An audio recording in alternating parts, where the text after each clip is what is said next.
아, 사법부 독립이 사실은 사법부 독립이라는 그 자체가 목적은 아니지 않습니까? 헌법이 추구하는 여러 가지 가치가 있는데 사실 사법의 독립성은 이제 법치주의라고 하는 관점에서 이해할 수 있는 내용이고 헌법의 기본 가치는 법치주의 이외에도 민주주의나 뭐 기타 또 중요한 원리들이 있기 때문에 사법의 독립성을 포함한 법치주의가 항상 우선돼야 되는 가치는 아니라고 생각합니다. 그렇죠. 게다가 모든 국가 권력이 존재하고 작동하는 목적은 국민의 기본권을 보호하고 보장하기 위한 것 아닙니까? 맞습니다. 예. 예. 다시 말해서 사법부의 독립도 국민의 기본권을 보호하기 위한 수단인 것이지 사법부 독립 자체가 목적은 아닌 것 같은데 동의하시죠? 맞습니다. 사법부는 뭐 당연히 헌법이 보장하는 재판을 받을 권리, 정확히 말하면 공정한 재판을 받을 권리를 보장하는 한도 내에서의 사법부의 독립성을 인정할 수 있다고 생각합니다. 맞습니다. 그런데 사법부가 재판이란 이름으로 기본권을 보호하지 않고 기본권을 오히려 침해했다라고 하면 그것은 사법부 독립의 대상이라기보다는 당연히 진상조사하고 기본권 침해에 대해서 확인하고 거기에 따른 법적 조치가 필요한 그런 사안으로 변환되는 것 같은데 어떻습니까? 모든 기본권은 모든 국가 권력을 구속하는 가치이기 때문에 기본적으로 저는 헌법소원 제도 안에서 충분히 해결될 수 있는 문제인데 아직 헌법재판소법에서 법원의 재판을 헌법소원의 대상에서 배제함으로써 기본권을 침해하는 재판에 대한 국민 권리 구제의 방법이 없는 것에 대해서 늘 좀 안타깝게 생각하고 있었습니다. 네. 그리고 요번에 그 과정에서 좀 충격적인 얘기를 저는 개인적으로 굉장히 충격적인 얘기를 들었는데 대법원에서 대법관들이 기록을 안 보고 재판했다. 기록 다 안 봐도 된다. 이걸 되게 당당하게 얘기하더라고요. 거기에 대해서 어떻게 보십니까?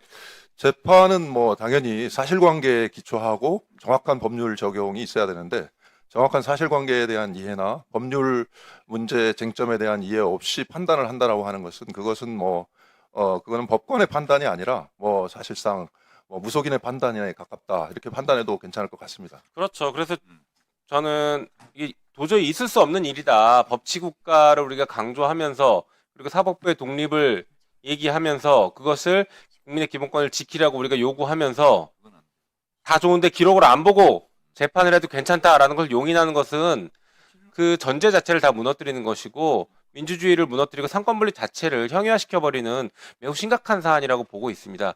헌법이 규정하는 103조의 규정도 법관의 양심은 헌법과 법률에 당연히 구속이 되고 그 그렇죠. 적용되는 사실관계를 토대로 하는 것이지 사법부의 독립성이 완전 무전제 위에서 출발하는 것은 헌법이 예정한 독립성이 아니라고 생각합니다. 맞습니다.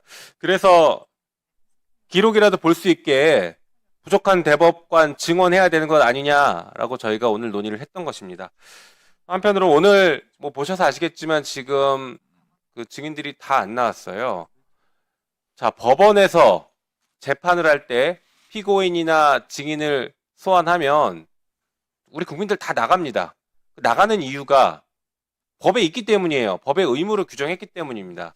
맞지 않습니까? 맞습니다. 네. 마찬가지로 그러면 오늘 이 자리에도 국회법과 국회증감법에 출석 의무가 있는 증인으로 소환됐으면 당연히 나와야 되는데 그것을 거부하는 거 이거 위법이라고 봐야 되는 거 아닙니까?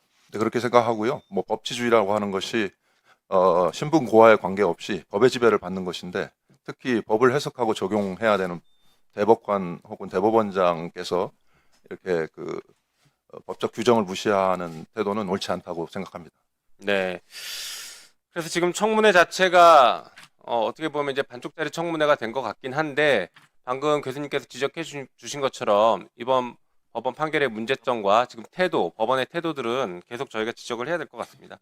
그거 말고도 사실 제가 어제 발의한 법이긴 한데 이 사법개혁과 사법 신뢰를 위해서 법대를 낮추는 것, 그러니까 판사들이 재판하는 법대를 국민의 눈높이로 낮춰서 동등하게 대등한 자리에 앉아서 재판을 하는 것이 필요하다고 저는 보고 있습니다.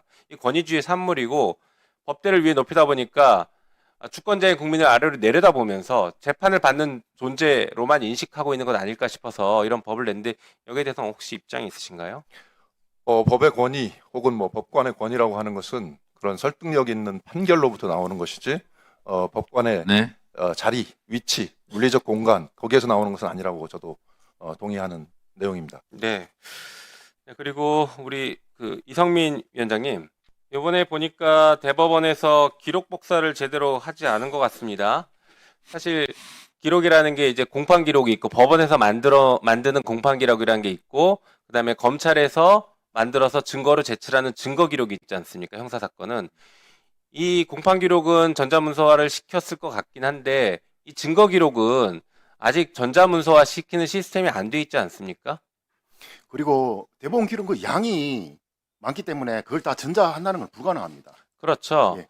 그래서 대법관들이 이 문서를 다 기록을 다 받아봤다. 그리고 다 검토했다라고 하는 것은 9일 만에 한다는 것은 불가능하지 않습니까? 제가 대법원에서 제가 법원 공무원 생활을 20년께 했는데요. 대법원에서 이 민사 행사제법에서 일은 해보지 않아서 지인들을 통해서 좀 내용을 물어봤습니다. 기본 이 행사 사건이니까 행사 사건 기본은 원본 기록을 보는 게 원칙이에요. 원본 기록을 보는 게 원칙이고 이게 원본 기록을 보는 게 원칙이고 단지 과에서 해주는 거는 판결이라든지 상교 이유서 같은 경우는 출력을 해줘요. 그리고 내용이 원체 방대하기 때문에 현실적으로 이것을 기록을 다 출력해서 준다는 것도 불가능합니다. 그리고 아까도 그 이야기가 논쟁에 좀 쟁점이 되던데요. 전자했다 칩시다.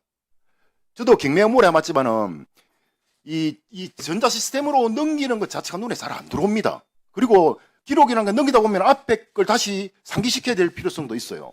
그러면은 이거 화면을 다시 뒤로 앞으로 돌려요. 그래서 기본적으로 중요한 부분들은 담당자들이 출력을 합니다. 출력을 해서 부전지를 붙여가면서 봐요. 이 많은 페이지를 읽으면서 모두 다 기억에 저장하고 전체적으로 종합적으로 판단할 수 있단 말입니까? 불가능합니다.